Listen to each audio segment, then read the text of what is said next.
Olá pessoal, tudo bem? Bem-vindos a mais um vídeo aqui do canal. Eu sou o professor Leonardo Moré e esse é o nosso segundo vídeo sobre o Manifesto do Partido Comunista. Essa é uma série de vídeos onde a gente pretende trazer aqui as principais literaturas do marxismo, fazer uma espécie de formação introdutória, formação básica do marxismo. Então, se você se interessa por esse assunto, se você se interessa por essa temática, curta aí esse vídeo, deixa aí o seu comentário. Se você não é inscrito ainda no nosso canal, se inscreva no nosso canal, porque nós vamos dar sequência a essa formação, trazendo não só o Manifesto do Partido Comunista, como também outros textos, outros livros do Marx, do Engels, do Lenin, de outros autores marxistas. Então, se você gosta, se você quer entender um pouco mais sobre marxismo, é só acompanhar aí a sequência de vídeos dessa série de formação política marxista.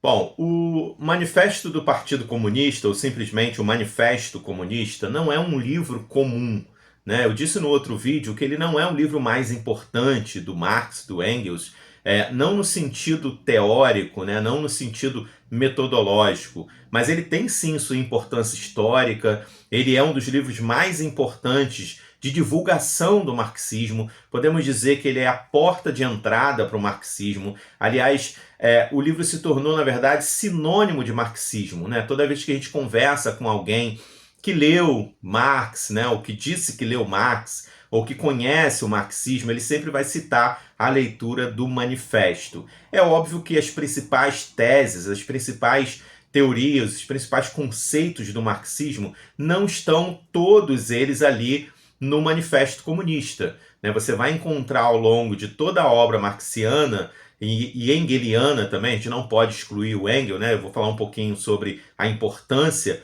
dessa figura na construção do marxismo. A gente não encontra toda essa teoria no Manifesto, né? Você vai encontrar ao longo da obra marxiana e engeliana. Porém, o Manifesto acabou se tornando um símbolo, né? Ele acabou se tornando um sinônimo de marxismo. Como eu falei, é óbvio que quem lê o Manifesto não entende totalmente o marxismo, né? Ele é uma porta de entrada, ele é uma introdução ao assunto, é como se fosse uma sinopse, né? Como se fosse uma resenha de um livro. Ele vai contar ali os principais pontos do marxismo de uma maneira muito cativante, de uma maneira que vai motivar o leitor a procurar mais, a conhecer mais sobre o marxismo. Então, daí a importância do Manifesto. A gente sabe que a principal obra do Marx, né, ajudado aí pelo Engels, né, que contribuiu não só no sentido prático, físico, mas também teórico, né, metodológico, foi o Capital, né? A gente tem essa noção de que o livro, onde contém ali toda o corpo teórico, né, o corpo metódico, metodológico do Marx e do Engels é o Capital. Porém, como eu falei, o Manifesto ele é um sinônimo, ele é um símbolo. Por isso que é importante a gente conhecer, né, esse panfleto, né, na verdade é um panfleto escrito para divulgação do comunismo. É importante a gente conhecer, porque é a partir dali que a gente vai desenvolver aí o interesse cada vez maior pela obra desses dois autores. Então, além da gente desconstruir os mitos, né, desconstruir todo um estereótipo que vem sendo construído socialmente a respeito do livro, do marxismo, do Marx e do Engels, né, como eu falei no vídeo anterior, antes do livro ser lido, ele já é discutido, já é debatido, opiniões já estão formadas a respeito do assunto. Então, antes mesmo da leitura, né, do conhecimento do que está escrito ali, as pessoas já têm ali suas convicções a respeito. Então, depois que a gente desconstrói esses mitos, né, a gente tem ali um material, né, a gente vai acessar esse material com mais atenção, né, dar ali a devida atenção ao que está sendo transmitido, ao que está sendo revelado aí a partir do texto propriamente dito. E, sobretudo, dar a atenção devida para as pessoas, né, para os autores que escreveram esse maravilhoso livro. Então a gente vai ver aqui agora um pouquinho sobre o contexto em que ele foi escrito, né, o contexto histórico. Vamos ver um pouquinho sobre a biografia do Marx e do Engels também. Como eu falei, o livro, na verdade, é um panfleto, né? Ele tem um formato de panfleto. Para a gente pode parecer estranho, porque o que a gente conhece hoje em dia como panfleto não é exatamente isso, mas lá no século XIX isso era considerado um panfleto, né? Então ele era um escrito feito para divulgação das ideias do comunismo que já se tornavam relevantes naquele momento. Então Marx e Engels são contratados para escrever esse panfleto e dessa forma divulgar as ideias marxistas, as ideias, comunistas, para que todos pudessem ter ciência do que era esse movimento, do que ele estava propondo para a sociedade da época. Bom, e qual é o contexto de surgimento aí do Manifesto do Partido Comunista? Qual é o contexto histórico em que ele foi escrito? Bom, o manifesto ele não surge do nada, né? Ele surge de um contexto histórico e de um contexto também de vivência histórica e social dos seus autores.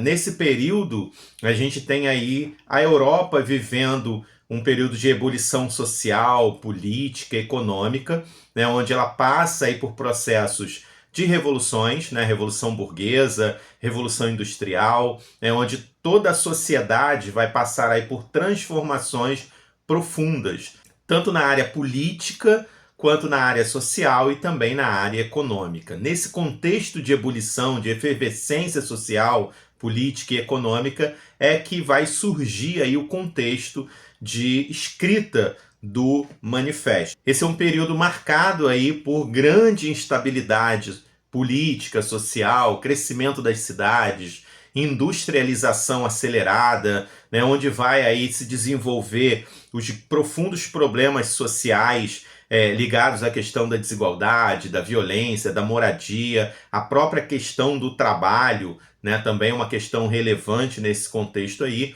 Então Marx e Engels vão escrever aí em um mundo que está em transformação. Eles são testemunhas oculares dessas transformações, onde o capitalismo ainda não estava totalmente consolidado, né? Eles vão viver nesse contexto de consolidação do capitalismo, né? Num período de grandes mudanças sociais, de revolução industrial, no centro do surgimento do capitalismo, né? No centro dessa consolidação do capitalismo, que é a Inglaterra do século XIX. Então, apesar do capitalismo ainda não estar consolidado ali, ele vai revelar aí condições que são profundas, né, que são essenciais para que o Marx e o Engels pudessem entender as profundas mudanças que ele traria, que ele causaria na vida social de sua época. Então, o manifesto não é um livro, não é um panfleto escrito depois que o capitalismo deu errado ou que ele provocou aí as acomodações sociais de desigualdade, de miséria, de fome. Não, ele está se consolidando, ele está nascendo. Então é nesse contexto de nascimento do capitalismo moderno, né, desse nascimento ali na Inglaterra do século XIX, que Marx e Engels vão poder perceber, analisar e escrever aí o manifesto que contém aí as principais ideias dos comunistas daquele momento. Esse texto ele foi encomendado a Marx e Engels pela Liga dos Comunistas, que era uma organização internacional de trabalhadores e tinha um claro objetivo, que era apresentar de uma forma bem sintética, né, bem acessível, o programa e a visão de mundo dos comunistas. Então, como ele próprio vai descrever ali no início, né, dessa leitura que eu fiz aí no primeiro vídeo, né, logo ali no iniciozinho, ele vai mostrar ali ao mundo o que era o comunismo. Porque o comunismo já era uma visão de mundo, já era uma manifestação visível a todos. Então era necessário expor de forma clara ao mundo inteiro esse movimento, essa visão de mundo dos comunistas. O que os comunistas estavam propondo como mudança de vida, como mudança social, como mudança política e econômica.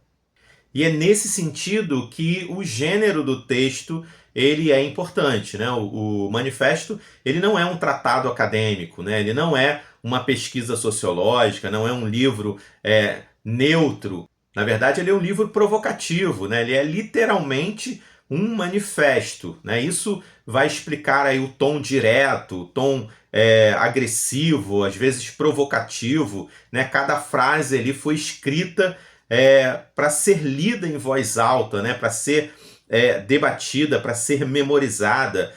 Justamente essa forma que garante essa força histórica, né? Essa força literária que esse livro tem. Por isso ele se tornou um livro tão importante, né? Ele traz essa essência, né, de proclamar, né, de se manifestar ao mundo, de provocar uma mudança, né, de provocar ali, no mínimo, um incômodo, para que as pessoas leiam ali e se sintam incomodadas, se sintam provocadas pelo que está escrito, por cada frase, por cada letra, por tudo aquilo que o Marx e Engels colocaram ali nesse escrito. Bom, e como eu falei, o manifesto também tem uma outra função, né? Além dele provocar, ele é também uma porta de entrada, né? Uma porta de convite a você conhecer um pouco mais sobre o marxismo, ou pelo menos conhecer a proposta dos comunistas, o que eles estavam propondo ali no século XIX,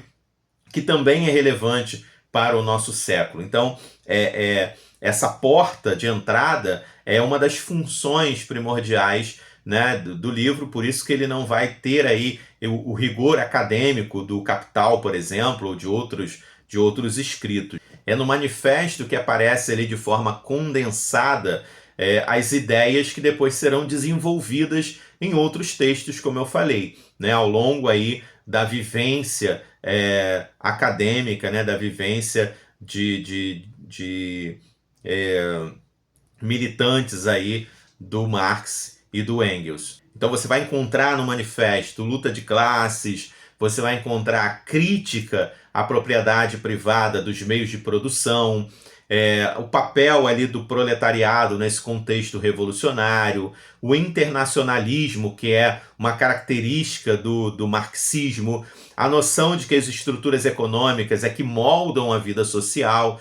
Por isso, mesmo sendo um texto curto, ele atravessou aí gerações e se mantém relevante nos nossos dias. Bom, é impossível falar do manifesto sem falar dos autores. A gente sabe da importância do livro, a gente sabe da importância do movimento comunista, tanto no século XIX quanto nos séculos posteriores. A gente sabe que esses movimentos vão gerar outras ações na história da humanidade, né? Diga-se de passagem, as revoluções que foram motivadas por essa teoria, né? Pela teoria do Marx e do Engels. Então, a gente vai agora falar um pouquinho sobre os autores, sobre a importância de cada um deles no contexto de escrita do manifesto do Partido Comunista. Karl Marx e Friedrich Engels não eram autores intelectuais isolados ou exilados numa caverna, separados da sua sociedade, separados das pessoas de sua época. Na verdade, eles escreveram, né, tudo aquilo que eles vivenciavam no dia a dia, todas as lutas que eles empreendiam no seu dia a dia de militância, no seu dia a dia de construção teórica, de escrita dos textos marxianos e engelianos. Então, eles estavam vivenciando todo aquele contexto descrito ali no manifesto do Partido Comunista, né, como testemunhas reais das mudanças do seu tempo. Bom, Marx nasce em 1818, na cidade de Trier, que era parte, então, da Prússia, né? Ele vinha de uma família de classe média, de formação judaica, e de forte influência aí do iluminismo. O pai dele era jurista, né? Ele era formado em direito. O Marx não começou a sua vida como economista, né? Nem como revolucionário profissional. Ele era formado em direito e também filósofo, profundamente influenciado pelo Hegel, que era o grande filósofo de sua época, e trabalhou a vida toda como jornalista. Há uma crítica que muitos fazem ao Marx, dizendo que o Marx nunca trabalhou, que o Marx vivia do dinheiro que o Engels, que era de uma família burguesa, dava a ele, né, e que ele, na verdade, desfrutava do dinheiro da burguesia pelo fato do Engels, né, ser filho de um industrial. Isso é mentira. Né? Na verdade, o Marx trabalhou a vida inteira como jornalista, e é fato que o que ele ganhava como jornalista, né, apesar aí de em muitos momentos ele ter sido exilado, né, ter que largar o trabalho por conta das perseguições que ele sofreu, muito por conta do que ele escrevia, do que ele defendia, o que era natural, né, porque ele enfrentou, na verdade, a sociedade burguesa da época.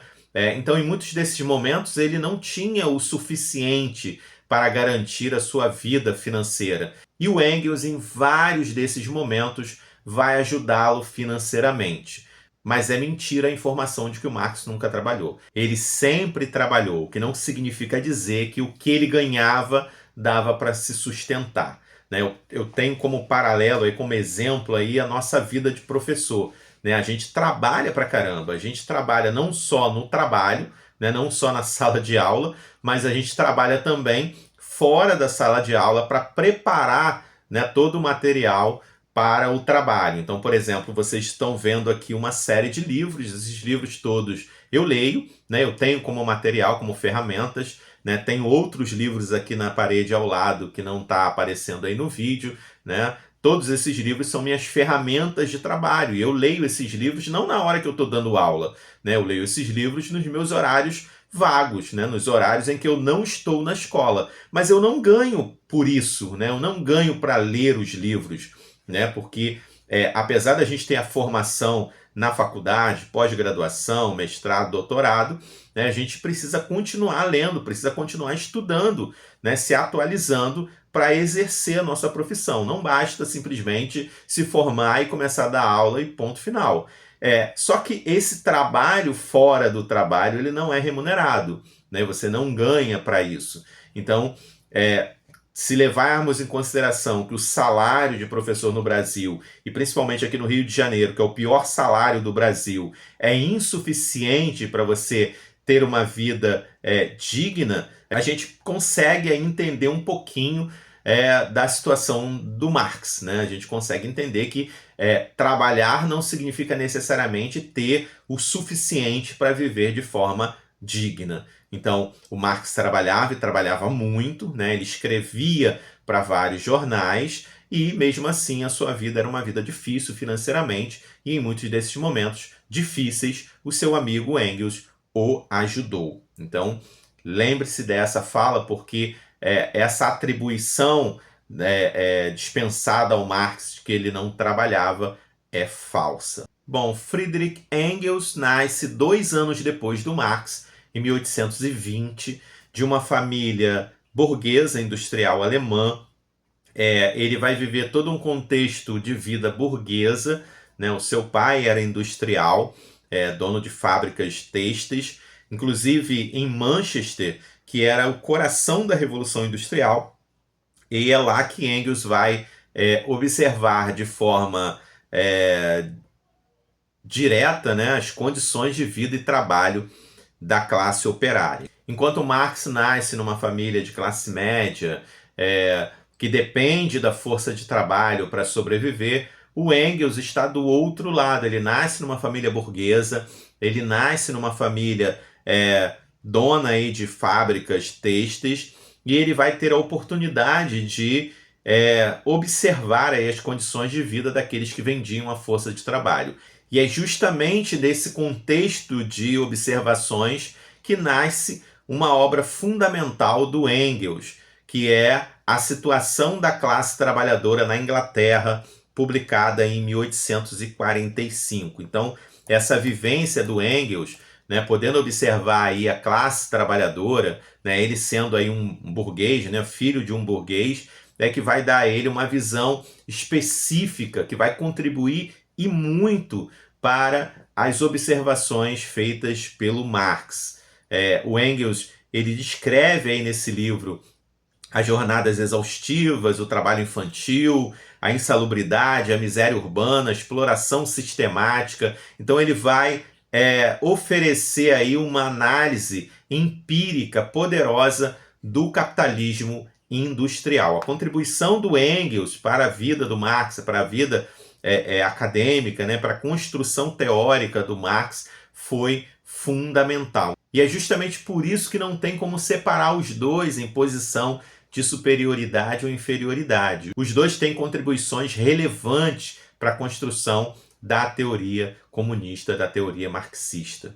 Bom, Marx e Engels se conhecem em 1844, em Paris, e essa parceria aí vai mudar a história do pensamento social. O que os une não é apenas a afinidade intelectual, né, mas um projeto que eles tinham em comum de entender o funcionamento do capitalismo para poder transformá-lo, para poder superá-lo. Engels traz dados, observações diretas, né, empíricas da experiência industrial, e Marx traz aí o rigor teórico, a filosofia, o método crítico. Então essa combinação explica muito da força do manifesto e explica também por que o Engels ao longo da vida sustenta aí o Marx financeiramente em diversos momentos, como eu falei, né? Sem essa contribuição do Engels, né, não só financeira, mas também empírica, teórica, boa parte aí das obras do Marx, das obras marxianas, simplesmente não existiriam. Por exemplo, depois da morte do Marx em 1883, é justamente o Engels que vai assumir aí a tarefa de organizar, de publicar os volumes do Capital, por exemplo, né? Sem Engels, grande parte do marxismo simplesmente não existiria como nós o conhecemos, né? Por isso que reduzir Engels a um coadjuvante, né, simplesmente um parceiro ali sem tanta relevância é um erro histórico, é um erro grave, né? E ele não apenas coescreve aí o manifesto, mas também garante a sobrevivência de todo o material, né, de toda a produção intelectual aí do projeto marxista. Então os dois, nas suas respectivas funções aí, foram essenciais para que o marxismo, para que as ideias marxianas e engelianas chegassem até os nossos dias.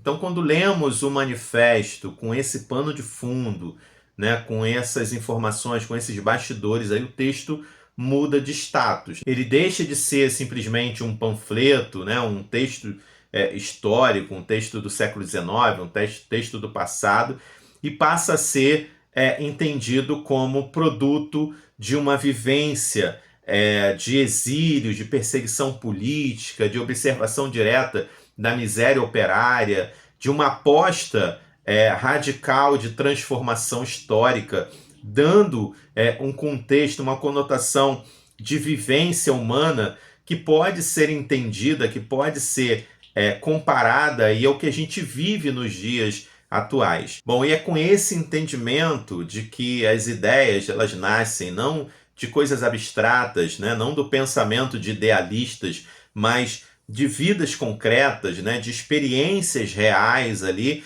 que a gente pode finalmente adentrar aí no conteúdo da primeira parte do livro, na primeira parte do manifesto, né? A gente vai tratar disso no próximo vídeo, né? Vamos ler o texto aí, perceber tudo isso que a gente viu aqui nesse vídeo, né? Todas as experiências que o Marx e o Engels colocaram ali no papel. Eles começam a descrever ali a sociedade que estava diante dos seus olhos, né? O livro começa aí com burgueses e proletariados, né? Ele vai descrever aí toda a sociedade de classe, explicando ali o que eram essas classes e quais eram os papéis atribuídos a cada uma delas. Bom, é isso. Eu espero que vocês tenham gostado desse vídeo. No próximo, a gente já vai começar com a leitura do texto. Então, se você ainda não tem o texto, dá para baixar aí pela internet, ou se você preferir comprar o livro,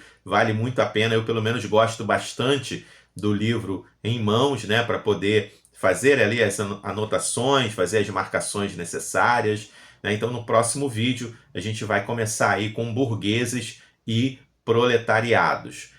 Se você ainda não é inscrito no canal, eu peço que você se inscreva no canal, deixe aí a sua curtida nesse vídeo, o seu comentário, se você puder compartilhar esse vídeo para outras pessoas, para que outros tenham acesso a esse material, vai nos ajudar bastante. Então até o próximo vídeo e um grande abraço a todos.